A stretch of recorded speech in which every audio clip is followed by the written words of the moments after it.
ہر طرح کی تعریف و توصیف، کبریائی و بڑائی، بزرگی، حمد و ثنا، ستائش، تحمید و تحسین اس پوری کائنات کو تنہا بنانے والے، اس پوری کائنات کی تنہا تخلیق کرنے والی، اس پوری کائنات کے نظام کو تنہا چلانے والی ذات اقدس رب العالمین ذوالجلال والاکرام ہے، اور اسی رب ذوالجلال والاکرام، اسی کریم، اسی حکیم، اسی علیم، اسی غفور الودود کی بے شمار رحمتیں، برکتیں نازل ہوں، درود و سلام نازل ہو تمام ہی انبیاء اکرام پر، تمام ہی رسولوں پر، اللہ کے تمام برگزیدہ پیغمبروں پر، بالخصوص اس نبی پر جس کو اللہ رب العالمین نے ہمارے لیے اسوہ قرار دیا، جس کی اتباع کے بغیر، جس کی اطاعت کے بغیر، جس کے فرامین کو مانے بغیر راہ نجات حاصل نہیں کی جا سکتی، وہ نام گرامی اسم گرامی ہے جناب عربی محمد رسول اللہ صلی اللہ تعالی علیہ وسلم۔ آج جس موضوع کے تحت میں لب کشائی کروں گا وہ ایک نیا فتنہ جو کہ معاشرے میں دھیرے دھیرے کہیں نہ کہیں اپنے پیر پسار رہا ہے، پھیلا رہا ہے، اپنی جڑوں کو مضبوط کر رہا ہے، وہ ہے انکار حدیث کا موضوع، وہ ہے انکار حدیث کا فتنہ، کہ لوگ کہتے ہیں جی ہمارے لیے قرآن سب کچھ ہے، ہم قرآن پر عمل کریں گے اور قرآن پر جو اس کے احکامات ہیں اس کو خود سمجھیں گے، ہمارے لیے اللہ کے رسول کی احادیث کی ضرورت نہیں ہے، ان کے فرامین کی ضرورت نہیں ہے، صرف ہم قرآن پر عمل کریں گے اور قرآن کو سمجھ کر کے ہم راہ نجات اور جنت کو حاصل کر لیں گے۔ لیکن حقیقت تو یہ ہے کہ ایسے لوگ جو یہ کہتے ہیں، اچھا ان سے وجہ بھی پوچھی جاتی ہے کہ وجہ کیا ہے، تو کہتے ہیں کہ اللہ کے رسول کے فرامین میں جو ہے تعارض کہیں کہیں دیکھنے ملتا ہے، کہ ایک فرمان دوسرے سے ٹکرا جاتا ہے، کہیں اللہ کے رسول نے اسی چیز کو کرنے کا حکم دیا ہوتا ہے، کہیں اسی چیز سے منع کیا ہوتا ہے۔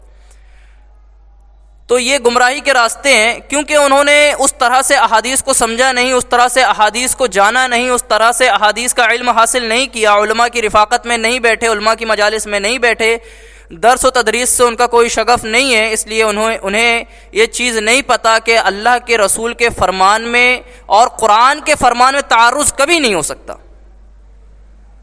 اس کی وضاحت آگے آئے گی، لیکن حدیث میں کہیں جگہ ایسا معلوم ہوتا ہے کہ قرآن اور حدیث آپس میں معرض ہو رہے ہیں، آپس میں ٹکرا رہے ہیں، لیکن ایسے مواقع پر کیا ہوتا ہے کہ ہمیں اس چیز کا علم نہیں ہے۔ اب جو طالب علم حدیث کو سمجھتا ہے، پڑھتا ہے، کسی عالم سے سمجھتا ہے، کسی حدیث کے جاننے والے ماہر سے سمجھتا ہے، تو اسے سمجھ میں آتا ہے کہ ہاں کیا فرق ہے، ایک ہوتا ہے ناسخ، ایک ہوتا ہے منسوخ، پھر ہوتا ہے مقدم، پھر ہوتا ہے مؤخر، کچھ ہوتا ہے راجع، کچھ ہوتا ہے مرجوح۔ جہاں تعرض ہوتا ہے وہاں پر کوئی حکم، جیسے اللہ کے رسول نے متع کی اجازت دی، متع جائز تھا، متع کر سکتے تھے، ایک وقت تک کے لیے نکاح کیا جاتا تھا اور پھر اسے جو ہے جب وہ وقت پورا ہو جاتا تو اپنے آپ طلاق ہو جاتی تھی۔ اللہ کے رسول نے اس پر پابندی لگا دی، منع کر دیا۔ اس کے بعد پھر اللہ کے رسول صلی اللہ علیہ وسلم نے جنگ کے موقع پر، ایک غزوے کے موقع پر 3 دن کے لیے بس متع کو جائز قرار دیا کہ 3 دن کے لیے آپ کر سکتے ہیں۔ اس کے بعد پھر اللہ کے رسول نے ابدی حرام کر دیا کہ ہمیشہ تا قیامت یہ چیز حرام رہے گی، اب اس کی کوئی جواز کی دلیل نہیں باقی رہے گی۔ اب کوئی شخص کہے جی اللہ کے رسول نے 3 دن کے لیے حلال کہا، اب حرام کہہ دیا قیامت تک کے لیے، تو اسے یہ کہا جائے گا کہ جو حلال والی دلیل ہے وہ ناسخ ہے، وہ منسوخ ہے، اور اس کا ناسخ کیا ہے؟ حرام والی دلیل ہے۔ اب جو چیز حرام پہ دلالت کر رہی ہے وہ مرجوح ہو جائے گی، اور جو حلت پہ دلالت کر رہی ہے وہ راجع ہو جائے گی۔ یہ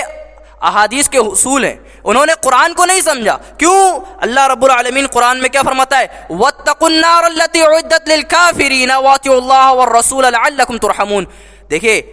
شریعت نے، قرآن مجید نے خود اللہ کے رسول صلی اللہ علیہ وسلم کی ذات کو، آپ کے اقوال کو، آپ کے افعال کو شریعت کا دوسرا مصدر قرار دیا ہے۔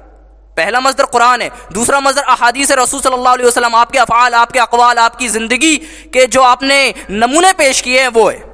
دوسرا مصدر۔ یعنی ان دونوں کے بغیر ہم راہ نجات حاصل کر سکتے نہیں ہیں۔ دیکھیے اللہ رب العالمین نے فرمایا واتقوا النار التي اعدت للكافرین، اے لوگو ڈرو اس آگ سے جو جہنم، جو کافرین کے لیے تیار کی گئی ہے۔ واطیعوا اللہ والرسول لعلکم ترحمون، اللہ نے خود قرآن میں کہا اطیعوا اللہ، اللہ کی اطاعت کرو، واطیعوا الرسول، اور رسول کی اطاعت کرو۔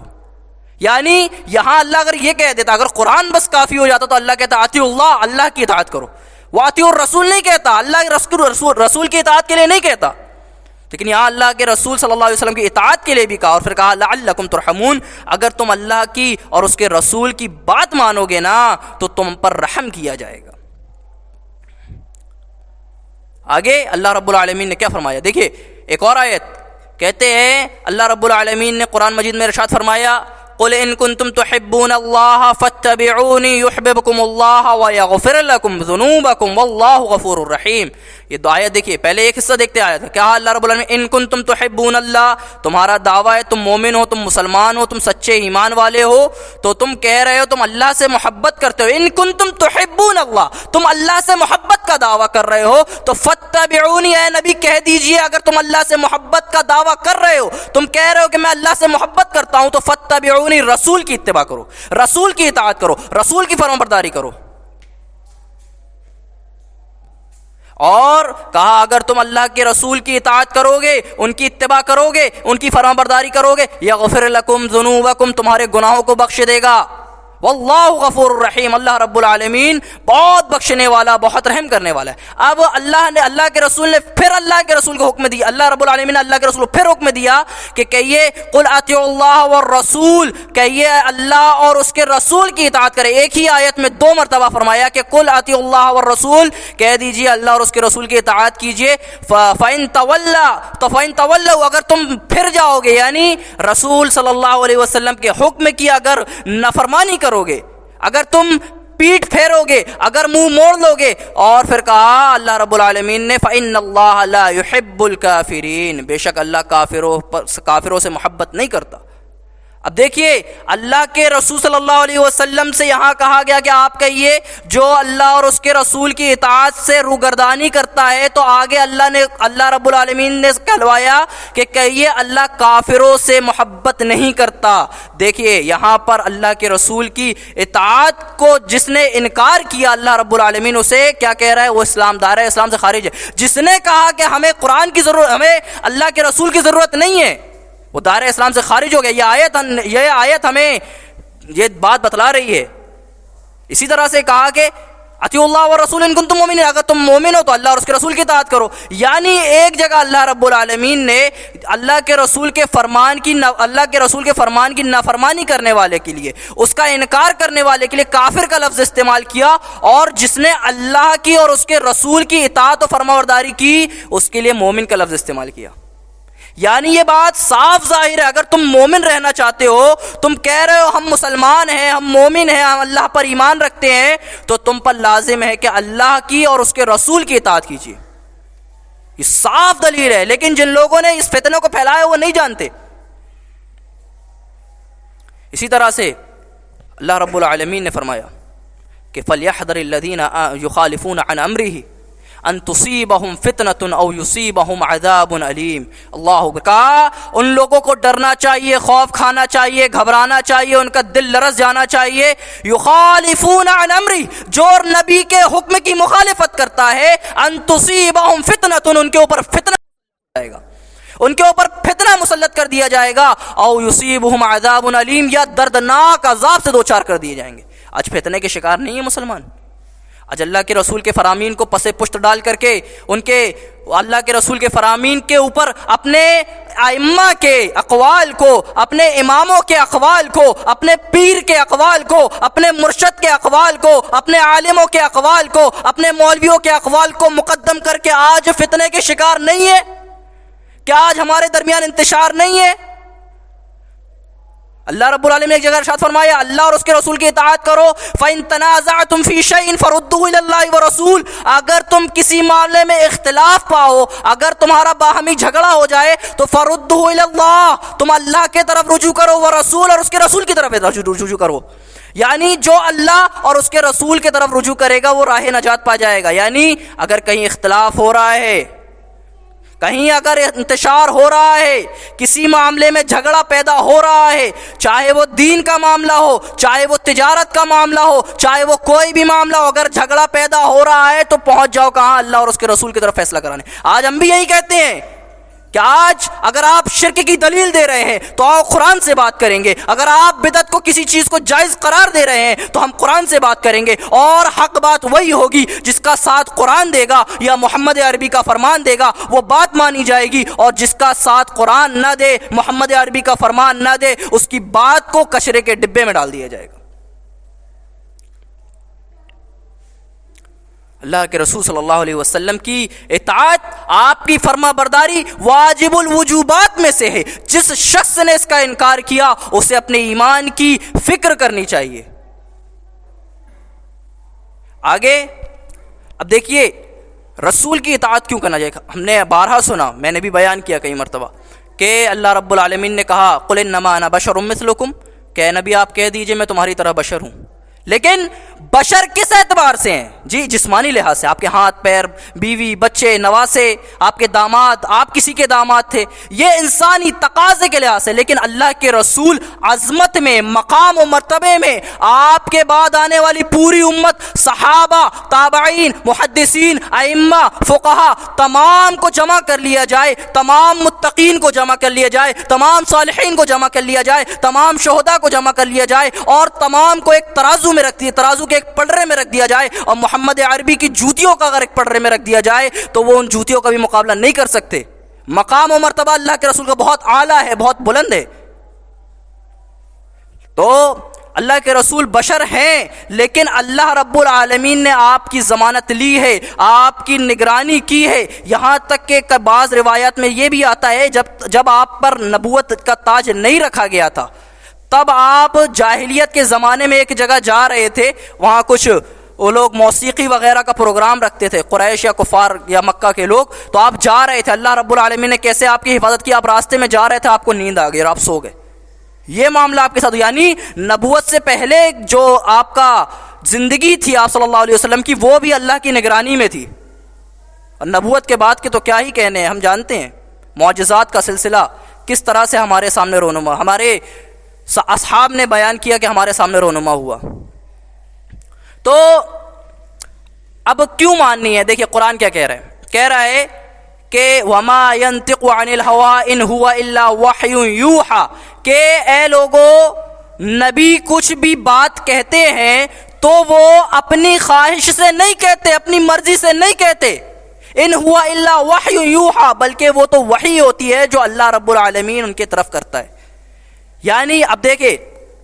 آپ اگر تھوڑا بہت عربی سے شغف رکھتے ہوں تو بہت آسانی سے سمجھ جائیں گے، یہاں پر اللہ رب العالمین نے ہوا یعنی خواہشات کی نفی اللہ کے رسول سے کی کہ خواہشات سے وہ کوئی بات نہیں کرتے۔ پھر نطق رسول یعنی اللہ کے رسول کی گفتگو جو آپ بات کرتے ہیں اس کو وحی قرار دیا، اور ان نافیہ اللہ کے سیاق میں آیا ہے، اور ہوا کا مرزا وہ وحی، وہ نطق رسول ہے، یعنی اللہ کے رسول کی گفتگو، ہوا کا مرزا نطق رسول، یعنی حصر کا معنی پیدا ہوا، جو اللہ کے رسول کہتے ہیں وہ کچھ نہیں، صرف اور صرف وحی ہے۔ یہ اس معمولی سی آیت، اس چھوٹی سی آیت میں اللہ رب العالمین نے فرما دیا، بتلا دیا کہ اللہ کے رسول جو بھی بات کرے، چاہے وہ غیظ و غضب کی حالت میں ہو، وہ حسن و غم کی حالت میں ہو، وہ خوشی و مسرت کی حالت میں ہو، وہ بعینہ وحی الہی ہے۔ اور یہی نہیں، اللہ رب العالمین نے کہا یا ایھا الذین آمنوا استجیبوا للہ وللرسول اذ دعاکم لما یحییکم، اے لوگوں جو ایمان لائے، اللہ اور اس کے رسول کے طرف دوڑو، اللہ اور اس کے رسول کا جواب دو، اذ دعاکم جب تم کو بلائے، جب تم کو دعوت دے، کس طرف؟ لما یحییکم ایسی باتوں کی طرف جو تمہارے لیے زندگی بخشو۔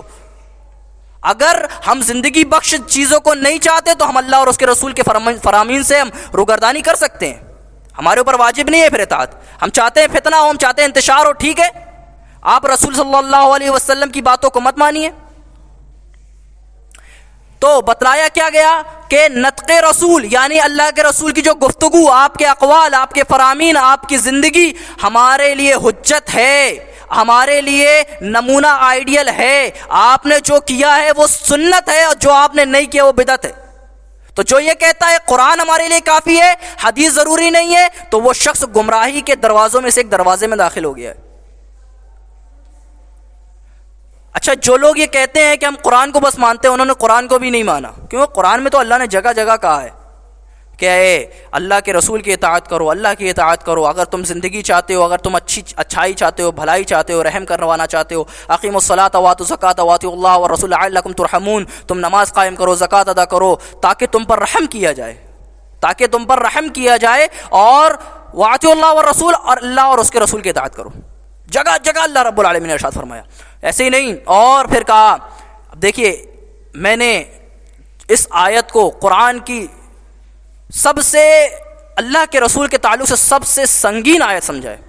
اللہ رب العالمین نے کیا ارشاد فرمایا، بہت ہی توجہ کی ضرورت ہے اور بہت ہی دلوں کو تھما دینے والی آیت ہے، کلیجوں کو منہ کو لا دینے والی آیت. کیا کہا اللہ رب العالمین، وَلَوْ تَقَوَّلَ عَلَيْنَا بَعْضَ الْأَقَاوِيلِ لَا أَخَذْنَا مِنْهُ بِالْيَمِينِ ثُمَّ لَا قَطَعْنَا مِنْهُ الْوَتِينَ فَمَا مِنْكُمْ مِنْ أَحَدٍ عَنْهُ حَاجِزِينَ. کہ یہ جو نبی تمہارے سامنے موجود ہیں، اگر یہ کوئی بات ہمارے ذمے لگا دیں، یعنی کوئی بات اپنے نفس سے، اپنی خواہش سے اگر ہمارے طرف کہہ دیں، ہماری طرف منسوب کر دے، لَا أَخَذْنَا مِنْهُ بِالْيَمِينِ، ہم ان کا داہنا ہاتھ پکڑ دیں گے، ثُمَّ لَا قَطَعْنَا مِنْهُ الْوَتِينَ، پھر ہم ان کی رگیں جان کاٹ دیں گے. فَمَا مِنْكُمْ مِنْ أَحَدٍ عَنْهُ حَاجِزِينَ، ساری کائنات مل کر کے ہمیں پھر اس کام سے روک سکتی نہیں ہے. یعنی اللہ کے رسول صلی اللہ علیہ وسلم کے لیے یہ وعید اللہ رب العالمین نے نازل فرمائی. کہا لیکن اللہ کے رسول نے کبھی کوئی بات اپنی زبان سے، اپنی خواہشات سے، اپنی مرضی سے نہیں کہی. جو کہا اللہ کے حکم سے کہا، جو کہا اللہ رب العالمین کے اذن سے کہا، اللہ رب العالمین کی مرضی کے مطابق کہا.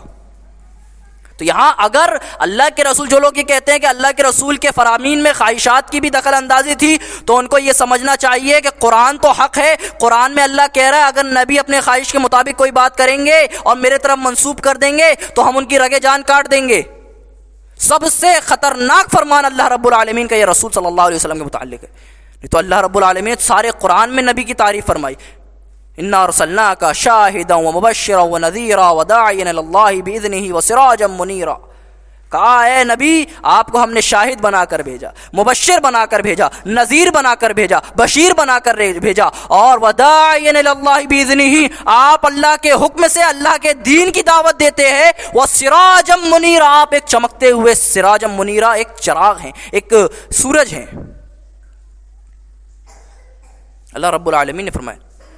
یعنی آپ دیکھ سکتے ہیں دونوں آیت کو آپ سمجھے، وما ينطق عن الهوى، کہ نبی کوئی بھی بات اپنی خواہشات سے نہیں کہتے،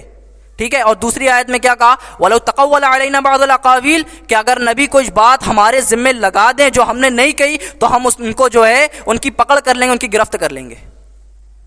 آپ سمجھ سکتے ہیں. تو یہ دین اللہ رب العالمین کے فرامین سے اور رسول اللہ صلی اللہ علیہ وسلم، دیکھیے وہی وہ بھی ہے اور وہی یہ بھی ہے، وہی اللہ رب العالمین کی یہ بھی وہی ہے. لیکن فرق کیا ہے کہ ہر قرآن جو ہے وہ وحی الہی ہے، لیکن ہر وحی جو ہے وہ قرآن نہیں ہو سکتی. یعنی اللہ کے رسول نے جو احادیث، جو فرامین ہے وہ بھی وحی الہی ہے، وہ اللہ کے حکم سے، وہ وضاحت کے لیے. اچھا، جو کہتے ہیں قرآن کے علاوہ ہمیں قرآن کی جو ہے ضرورت ہے، قرآن کی بس ضرورت ہے، اللہ کے رسول کی احادیث کی ضرورت نہیں ہے، تو انہیں یہ سوچنا چاہیے کہ آپ عالم اتنے بڑے نہیں بن گئے. آپ تو صحابہ اکرام کے قدموں میں لگنے والی دھول کے ایک ذرے کے برابر بھی نہیں ہیں. صحابہ کو بھی اللہ کے رسول کی ضرورت تھی، ہمیں بھی اللہ کے رسول کی احادیث کی اور آپ کی ضرورت ہے، صحابہ کی ضرورت ہے. اللہ کے رسول نے خود فرمایا نا، علیکم بسنتی وسنت الخلفاء الراشدین المہدیین، کہ تمہارے اوپر میری سنت لازم ہے اور میرے صحابہ کی سنت لازم ہے کہ تم ان پر عمل کرو، ان کے مطابق اپنی زندگی کو گزارو. اللہ رب العالمین نے قرآن میں فرمایا، وَأَنزَلْنَا الْحَدِيدَ فِيهِ بَأْسٌ شَدِيدٌ، کہ ہم نے لوہے کو نازل کیا، اس میں بہت طاقت اور قوت ہے، بہت سخت قوت ہے، ٹھیک ہے. اور اسی طرح سے اللہ رب العالمین ایک جگہ کہا کہ ہم نے لباس کو نازل کیا. اب ان اہل قرآن سے سوال ہے میرا، جو یہ کہتے ہیں کہ ہمیں اللہ کے رسول کی احادیث کی ضرورت نہیں ہے، صرف قرآن کی ضرورت ہے، تو ہم کہتے ہیں کہ پورے قرآن میں یہ بات آپ دکھا دیجئے کہ قرآن میں اللہ رب العالمین نے یہ کہا ہے نا کہ ہم نے آسمان سے، ہم نے جو ہے لوہے کو نازل کیا، تو کیا لوہا جو ہے آسمان سے نازل ہوا ہے؟ کیا لباس آسمان سے نازل ہوا ہے؟ نہیں، اللہ رب العالمین نے یہاں پر انزلنا بمانا اخلق یعنی خلقہ کے معنی میں، یعنی ہم نے لوہے کو پیدا کیا۔ اب یہ وضاحت کہاں ملے گی؟ جب ہم صحابہ کے اقوال اور اللہ کے رسول کے احادیث کی طرف رجوع کریں گے۔ اور اسی طرح کہا ہم نے لباس کو پیدا کیا، تو انزلنا، یہاں انزلنا جو ہے البسنا کے معنی میں، یعنی ہم نے لباس کو پہنایا تاکہ تمہاری شرمگاہوں کو چھپا دیں۔ تو معنی یہ ہوا یہاں پر انزلنا کا معنی البسنا یعنی لباس کا، اور ایک جگہ انزلنا کا معنی خلق یعنی پیدا کیا، لوہے کو اللہ نے پیدا کیا اور لباس کو پہنایا، یہ معنی ہوگا۔ اب آپ پورے قرآن میں دھیان ڈالیں تو آپ کو سمجھ نہیں آئے گا کہ اللہ نے لوہے کو نازل کیا تو کیسے نازل کیا۔ دوسرا اعتراض، اب ہم یہ کہتے ہیں اللہ رب العالمین نے قرآن میں بار بار یہ بات کہی ہے کہ اقیموا الصلاۃ وآتوا الزکاۃ، تم نماز قائم کرو، تم زکوٰۃ ادا کرو۔ اب نماز کیسے پڑھنی ہے؟ کتنی تکبیریں ہوں گی، کتنی رکعتیں ہوں گی، کتنے سجدے ہوں گے، کتنے رکوع ہوں گے، کتنے بار بیٹھنا ہے، کتنے بار سلام پھیرنا ہے، کتنے بار تشہد میں بیٹھنا، کتنے بار قیام کرنا ہے، یہ پورے قرآن میں آپ چھان لیں گے، آپ کو نہیں ملے گا۔ اب ہم کہیں گے آپ پڑھ کے دکھائیے نماز، بنا حدیث رسول کے آپ نماز پڑھ کے دکھائیے، بنا زکوٰۃ، اللہ رب العالمین نے کہا وآتوا الزکاۃ، زکوٰۃ ادا کیجیے۔ تو زکوٰۃ کتنی دینا ہے، کتنے مال پر دینا ہے، سونے میں کتنا دینا، جانوروں پر کتنا دینا، نقد میں کتنا دینا، اس کے بعد تجارت میں کتنا دینا، اگر کسی کی امانت ہے وہ امانت واپس لیتا ہے اور وہ نصاب کو پہنچ رہا ہے تو اس میں کتنا دینا، آپ حدیث رسول کے بغیر کر کے دکھا دیجیے، نہیں کر سکتے آپ۔ 70 سے زیادہ مقامات پر آیا ہے اللہ رب العالمین نے کہا ہے اقیموا الصلاۃ وآتوا الزکاۃ، نماز قائم کرو، زکوٰۃ ادا کرو۔ وعلیکم حج البیت، تم کیا بولتے ہیں، اللہ رب العالمین نے کہا تم حج کرو۔ اب حج کیسے کرنا ہے، تم کو احرام کہاں سے باندھنا ہے، تم کو کتنے بال کٹوانا ہے، کتنے طواف کرنا ہے، کہاں سے نکالیں گے آپ؟ یہ سب کے سب ہمیں ملیں گے کہاں؟ اللہ کے رسول صلی اللہ علیہ وسلم کے فرامین سے ملیں گے، اللہ کے رسول صلی اللہ علیہ وسلم کی احادیث میں ملے گا۔ جب تک ہم اللہ کے رسول، جب تک ہم قرآن کو فہم سلف، اللہ کے رسول صلی اللہ علیہ وسلم احادیث کی روشنی میں، صحابہ کے فہم کی روشنی میں، صحابہ کے اقوال کی روشنی میں، اور تابعین و تبع تابعین کی روشنی، تبع تابعین کے علم کی اور ان کے فہم کی روشنی میں سمجھنے کی کوشش کریں گے، تب ہم قرآن کو حقیقی معنوں میں سمجھ سکتے ہیں۔ ورنہ یہ دعویٰ جھوٹا اور باطل ہے، یہ دعوے کی، اس دعوے کی کوئی حیثیت نہیں ہے، ایک دھول کے مانند ہے یہ دعویٰ۔ یہ دکھنے میں بہت بڑا لگتا ہے لیکن جب ایک ہوا چلے گی تو یہ پورا دعویٰ اڑ جائے گا، ختم ہو جائے گا۔ اللہ رب العالمین نے قرآن میں کہا کہ تم سحری کرو، سحری کے بارے میں جب اللہ رب العالمین نے نازل فرمایا قرآن میں آیت، کہا کہ سحری کرو جب تک کہ سفید دھاگا لال دھاگے سے الگ نہیں ہو جاتا۔ اب صحابی رسول ہیں، بخاری کی حدیث ہے، صحابی رسول ہیں، وہ کہتے ہیں کہ میں نے ایک سفید رسی لی اور ایک جو ہے کالی یا پھر لال رسی لی، کالی اور ایک سفید رسی لی، اس کو اپنے سر کے نیچے رکھ کے سو گیا۔ اب فجر کا وقت ہوا، جب میں نے دیکھا کہ اللہ رب العالمین نے کہا ہے قرآن میں کہ سفید دھاگے کالے دھاگے سے الگ ہو جائیں تب نماز پڑھنا، تو میں نے دیکھا یہ الگ الگ نہیں دکھ رہا ہے، میں نے رکھ کے سو گیا۔ پھر اللہ کے رسول سے بتلایا، اللہ کے رسول نے کہا اس کا مطلب یہ نہیں ہے، اس کا مطلب یہ ہے کہ آسمان کا کالا حصہ الگ نظر آنے لگ جائے اور سفید حصہ الگ نظر آنے لگ جائے، یعنی صبح صادق ہو تب، اس سے مراد صبح صادق ہے۔ تو بنا قرآن کے، بنا حدیث کے آپ قرآن کو نہیں سمجھ سکتے۔ آپ کو قرآن کو سمجھنا ہے تفاسیر سے سمجھیے، آپ کو قرآن پڑھنا ہے ترجمے سے، آپ تفاسیر سے پڑھیے، آپ حسن البیان لیجئے، بہت ہی جامع کتاب ہے، اردو، ہندی، رومن اردو سب میں آتا ہے، آپ یہ لیجئے، آپ پڑھیے۔ لیکن اگر کوئی یہ کہے کہ قرآن کو ہم سمجھ سکتے ہیں، قرآن ہمارے لیے کافی ہے، ہمیں اللہ کے رسول کی ضرورت نہیں ہے، تو کل بروز قیامت بھی اللہ کے رسول یہی کہیں گے کہ یہ میری امتی نہیں ہے، ان کی مجھے ضرورت نہیں ہے۔ کل شفاعت کے لیے جب کھڑے ہوں گے تو اللہ کے رسول بھی یہی اعلان کریں گے۔ اللہ رب العالمین نے ایک نازل فرمائی آیت، کہا کہ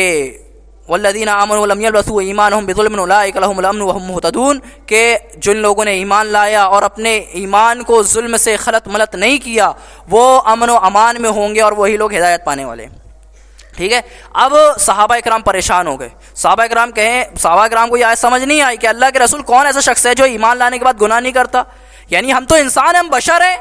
آپ کی ضمانت تو اللہ رب العالمین نے لی ہے، لیکن ہماری زندگی میں خطا ہوتی ہے، ہم سے لغزشیں ہوتی ہیں، ہم سے غلطیاں ہوتی ہیں، کبھی عمدن ہوتی ہیں، کبھی قصدن ہوتی ہیں اور کبھی بھول چوک میں ہو جاتی ہیں۔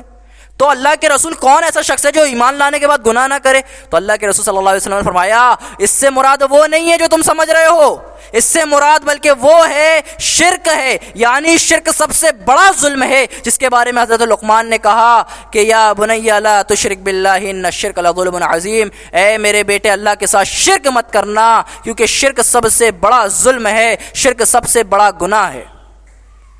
یعنی صحابہ کو بھی کچھ چیزیں سمجھ نہیں آتی تو وہ اللہ کے رسول کی طرف رجوع کرتے تھے، اور جب اللہ کے رسول سے وہ سمجھ لیتے تو جب اللہ کے رسول صلی اللہ علیہ وسلم اس دار فانی کو چھوڑ کر کے چلے گئے دار بقا کی طرف، تو صحابہ نے وہی فہم جو انہوں نے اللہ کے رسول سے اخذ کیا تھا اس کو تابعین کو دے دیا، اور تابعین نے تبع تابعین کو دے دیا، انہوں نے محدثین کو دے دیا، انہوں نے فقہا کو دے دیا، انہوں نے علماء کو دے دیا، انہوں نے صالحین کو دے دیا، سلف کو دے دیا۔ اس طرح سے یہ دین تواتر سے چلا آ رہا ہے، یہ حدیث کا سلسلہ تواتر سے چلا آ رہا ہے۔ آج کے زمانے میں اگر کوئی اٹھ کر کہے ہمیں حدیثوں کی ضرورت نہیں ہے تو وہ اس طرح کی بات ہے کہ اس نے ساری، یعنی 1400 سال میں کسی کو ایک بات سمجھ نہیں آئی، 1400 سال میں کسی کو یہ بات سمجھ نہیں آئی کہ ہمیں قرآن کافی ہے، حدیث کی ضرورت نہیں ہے، اور یہ آج 1400 سال بعد پیدا ہو رہا ہے، 1300 سال بعد پیدا ہو رہا ہے، 1000 سال بعد پیدا ہو رہا ہے، اور کہہ رہا ہے ہمارے لیے قرآن کافی ہے۔ یعنی صحابہ کو بھی نہیں سمجھ آئی، تابعین کو بھی سمجھ نہیں آئی، تبع تابعین کو سمجھ نہیں آئی، مخضرمین کو سمجھ نہیں آئی، سلف کو نہیں سمجھ میں آئی، ہاں سلف صالحین کو سمجھ نہیں آئی، محدثین کو بھی سمجھ نہیں آئی، ائمہ کو بھی سمجھ نہیں آئی، اتقیاء کو بھی سمجھ نہیں آئی، صالحہ کو بھی سمجھ نہیں آئی۔ سمجھ آئی تو کس کو آئی؟ 14 صدی میں پیدا ہونے والے ایک شخص کو سمجھ آ گئی۔ اس طرح سے اس چیز کا انکار کرنا ہے گویا کہ آپ نے سارے ائمہ کی محنت پر پانی پھیر دیا۔ ایسی بہت سی